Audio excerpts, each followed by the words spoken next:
I take this for granted a lot of the time, and maybe you two do too.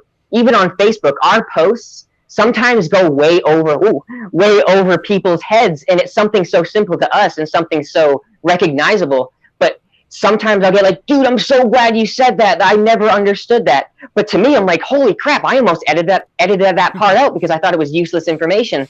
So that's kind of giving me a big motivating factor to be the best I can be. And if I have something that can maybe inform someone of something that I learned even a week ago, shit, I'll explain it and I'll be perfectly honest. Like, check this out. I just figured this out. I think it may help you too.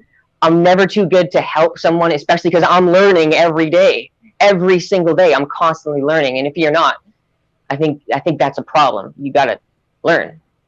To know what's going on. Exactly. All that does is desensitize. Like I guess that's the goal, is desensitize everyone to everything, where everything is all right. You know. And a lot of people would argue that too. Yeah, desensitizing. We are. We're just 100%. I mean, just look what's on cable TV nowadays. I legit think I've seen like a couple F-bombs on just regular FX channel. And yeah, for sure. I was like, later, like 8, 9, 10 o'clock. Yeah, they'll drop an F-bomb. Like this. I've been very guilty of myself, especially back in the day. Like, I used to just casually curse a lot more than I do now. Not really. I took that, my audience I didn't really think of smaller kids or even families watching something like this. So I'd be like, man, this is effing crazy. Look at this S. Man, my adjectives were always kind of borderline. So now because I'm an intelligent guy, there's no reason to be constantly swearing just because I'm excited. So I'll always kind of like remember to be like, remember my audience, know my surroundings, and try not to swear so much because I get excited sometimes. Yeah, we know. It's funny. Just as an aside, before we move on, you know that studies have shown that more intelligent people curse more often, right? Yeah, like George Carlin, he's brilliant. I love his philosophy and his kind of way of thinking toward politics, and he sometimes goes right to the core. Like, he'll use strong words, and his opinions were oftentimes taken very seriously. He's a man of intelligence. I liked George Carlin a lot. It took me a long time. He was kind of an acquired taste for me. But the more I watched some of his stuff, he was kind of woke. Yeah, especially for whatever for way back in the day, he was still doing a lot of political sets, and I always really did like to, even though I'm not particularly maybe in that time frame myself because I'm only 29, I still felt with it because I was raised in a very conservative, I would say a Christian family, but that kind of tapered off, and we were always very accepting and progressive. I wouldn't say we were ever like indoctrinated or anything like that. We were a very progressive family, but I think that has a lot to do with how I feel on keeping my personal stuff personal and trying to be as respectful as possible. And I think that has a lot to do with my upbringing, mainly. No, I think it comes across, just even in your videos. Thank you. Yeah, absolutely. I think that's why everybody loves you, man. For real. Right. They're a step above just the random DIYer. They give you a little entertainment. Yeah. Yeah, that's what I try to make it fun, because I myself watch YouTube, and oftentimes I'm like, oh man, this is. I'm not saying it. Sometimes videos are blatantly boring, so I try to catch myself. Maybe I'll add this in there, add a couple more angles or some more information, because I take this for granted a lot of the time, and maybe you two do too. Even on Facebook, our posts sometimes go way over people's heads, and it's something so simple to us and something so recognizable. But sometimes I'll get like, dude, I'm so glad you said that. I never understood that. But to me, I'm like, holy crap, I almost edited that part out because I thought it was useless information. So that's kind of giving me a big motivating factor to be the best I can be. And if I have something that can maybe inform someone of something that I learned even a week ago, shit, I'll explain it and I'll be perfectly honest. Like, check this out. I just figured this out. I think it may help you too. I'm never too good to help someone, especially because I'm learning every day. Every single day, I'm constantly learning. And if you're not, I think that's a problem. You got to learn. Yeah, absolutely. I actually take that for granted a lot. As far as like having some knowledge as a given. Yeah. Like especially you, dude. Some of your posts I see, and I can only imagine how people must respect you actually saying that to them. Like, wow, this guy's saying this to me. I bet you give people that feeling often. Well, I appreciate that. I do get a lot of messages thanking, showing appreciation for helping them out. But I stay busy in Messenger, trying to help as much as I can, at whatever level I can, beginner or more advanced or whatever I need to do. And even, starting from way back when I was doing review posts or testing and stuff, I try I was checking those out. Yeah, trying to keep it as low level as I can. I want anyone who's anybody at any level to be able to read and understand what I'm saying. But what's funny is, speaking of that, it actually came back to bite me in the ass just I don't know, not even a couple of weeks ago or a couple of months ago. I did an amp test and I clamped the input side, the DC side to calculate efficiency. Okay. And I used to, on the forums, I can lay all of that out. Like, this is this, this is this, this is this. But if you just took a screenshot of just the picture and you didn't know exactly what was going on, people thought you were clamping the wrong side of the amp. Yeah. Look at this bozo. Right. So I've been there too. I've been in that same situation. And be like, fast forward 30 seconds. So I go to the AC line. But yeah, that's funny you mentioned that. If you did the math, like if you thought you knew how to clamp or whatever, if you just did the math, it showed like 150% efficiency. And that's sort of a running joke with. Oh, I remember that. Now with the guys you said that. Yeah, the guys that made the amp that was shared my testing, and it actually turned into a refund. It's so funny. I mean, there's so much. Everybody has content nowadays, so that's not the issue of having it. It's the little extra factor that you have to bring in your videos, because everybody has a demo video doing crazy hair tricks, flexing. I hardly watch those anymore. But I will watch. I don't know if you still have it up. I still have it up, but I will watch you change your filament in your oven. Yeah. Oh yeah. I just watched it. I don't know. I don't know how many more years ago that was, but it just drew me in. That was a long time ago. I'm like, I'm watching this. This is what's gonna happen today. Oh my god! Just as full disclosure, as some prep, I went back and watched some of your videos. Obviously, I've seen a lot of your content. I just went back and watched the videos, and as soon as it got to the demo port, I was like, yeah. I know. I feel you on that. I'm right there with you a lot of time, but when I'm there with the people, they really love me to film their stuff. Oh, yeah. So it's like, man, I gotta post this up for what it's worth. But I'm right there with you, because imagine not only watching it, but watching it 200 times while editing it. Yeah. So and it's not. Listen, it's not like I don't want people to show their stuff off, and I don't want you to show other people's stuff off. It's just so many times you can see flex or right. Or it's hard for it to translate on camera. It is. Yes. Look, that system that you were listening to on the video I just watched a little while ago. I want to hear it, but it doesn't come through in a video. No. And that's when a lot of things where, in editing videos, a lot of problems come into play.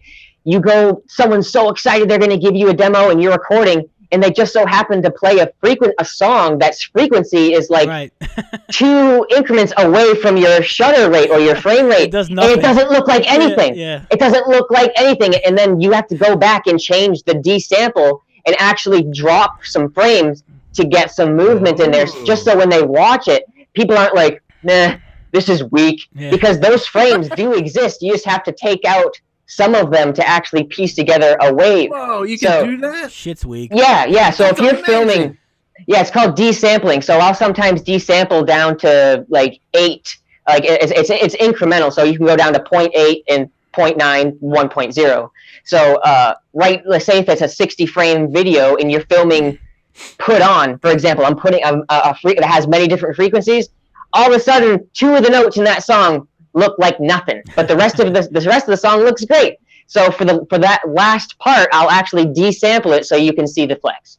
Wow, That's cool, man. Behind I the mean, scenes.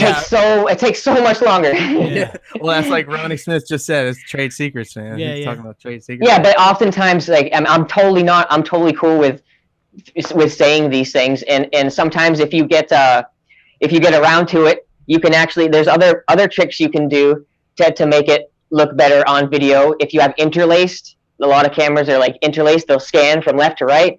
You can actually, there's a program called Twixtor that can help with stuff like that. And there's a whole bunch of crap, man. I messed with that one time. It slows down a lot. Yeah, Twixtor, exactly. Yeah. That has a great slow-mo It's feature. crazy. I don't know how it does it, because like you can't get it on like a regular Sony Vegas or a Premiere, but you put it in that and it just, I mean, it looks amazing too. Yeah, it adds automated motion blur too. So Yeah. instead of like dug, dug, dug, dug, dug, dug, dug, it's like shh. Yeah, it's great. Yeah, I love editing videos. It's been a long time thing for me. Ever since I started doing this when I was about probably 12 to 13 years old with my Hi8 camera doing skateboarding videos. I thought I was going to be a professional skateboarder. Hey, me too. I wanted to do that. I'm going to be on Jackass. I'm going to meet Bam Margera, and like that's why I started doing Jackass videos. Some stuff that has never been on YouTube. It's on VHS. It's been the stop, play, record days. You have to hear your VCR, your Discman. You'd have to have your left channel for your music, your right channel for your Hi8. Then you can put music in your videos and push record. I used to do it all right there on VHS. It was, yeah, I still have those. Actually, I still have those videos. Oh my god, you should upload some of this. Yeah, I have them all. Now Dude, with I used technology. to be back in the day. Like skateboarding was my car audio. Like that was. Oh like, yeah, me too, that man. was Right like, there with you. damn, dude. Yep. Damn, Big time. Skateboard. I'm gonna ask Santa Claus for a skateboard. They never Yeah, made, that was a huge part of my life. they never made a dense enough wood for me to fit on a skateboard yet, so we good. You need a nice It just- 8.5 with some. It just kind of bows like a arrow or something. Yeah, you need a Sorry. baker. Those Okay. those boards are made for. Or like I heard somebody tell me about a For the longboard. big boys? Yeah, Yeah. For the big boys. Yeah. Oh my god. heavyweights. Oh shit. I'm just a little guy, so I can throw myself down big sets of stairs, handrails, and stuff, and I would rarely get hurt just because I would just roll out of it. Yeah, And you're Yeah, not, you're not dense Yeah. enough to cause any yeah, injury. Exactly. I ain't rolling off of nothing to me. Yeah, and I was also big into acrobatics and martial arts, so it really helped with my physicality. I was very big into martial arts. I thought I was actually going to be like a sensei and have like my own dojo and stuff. Like, Oh. like my life has been. Dude, that's all. Everything you Big put your time. mind to, you're gonna you're go pro married? with it. How did I Huh? not know that? You're married? What? How did I Wait, not where know the that? hell did this come from? Well, hang on. I'm not married. No, but I do have a wonderful girlfriend Who named said he's Louise. married? I thought he said just. I thought you just He's said gonna be wife. he's gonna say a sensei. He just No, said I was going to wife. become a sensei. You were And teach ridiculous. martial Oh my arts. God. I guess I was messing with the computer. I guess you said wife.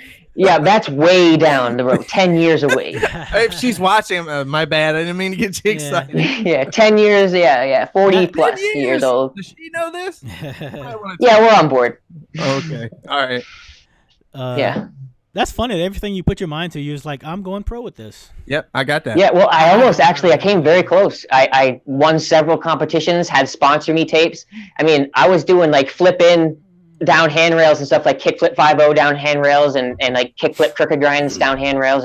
I kick myself in the ass every day because I look at my skateboard and I wonder, man, what if I didn't break this, or what if I didn't break that? Because that's what happens. You break stuff, you kill yourself, and then you give up. That's what happened to me. I just said, screw this. I'm killing my body for no reason. Right. Yeah. I For was no sponsored. money. No, yeah, no. I had one. No, I had a sponsor. I had one Yeah, I single was sponsor. Yeah, one sponsor. Yeah, it was awesome. Y'all had sponsors for skateboarding? Yeah, just one. Yeah, back in the day. What did they just gave you parts or something, or? Well, mine was I was like a local skate shop, you know. Mine was a local skate shop. I got like Yeah, $20 just got- decks. Yeah, I just got like free stuff, whatever I needed. But you know, I mean, Oh, I didn't get free not stuff, like but I you're was the man, dude. breaking crap. That wasn't like I was breaking crap. I mean, wheels was about all I would do.